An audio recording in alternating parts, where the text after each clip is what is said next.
Hey everyone, this is a quick video on how to alphabetize columns in Google Sheets.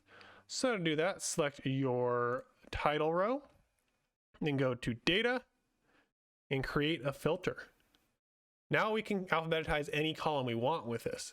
So I'm going to alphabetize A to Z on last name. So I'm going to go to the last name column. I'm going to hit this new drop down button to our right, and I'm going to sort A to Z. And now my last names are all alphabetized from A to Z. We can do this with any other column. We don't have to do it just by last name. We can do it just by location. We can do it by age. We can do youngest to oldest. So let's go actually do it by age, youngest to oldest.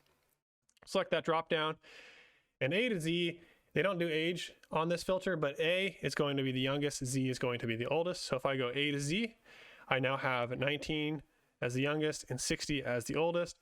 As you can see here, Michael Brown is still the same. It doesn't just sort the single column, it sorts all the data we have, but it's sorting it based off of column D's youngest to oldest.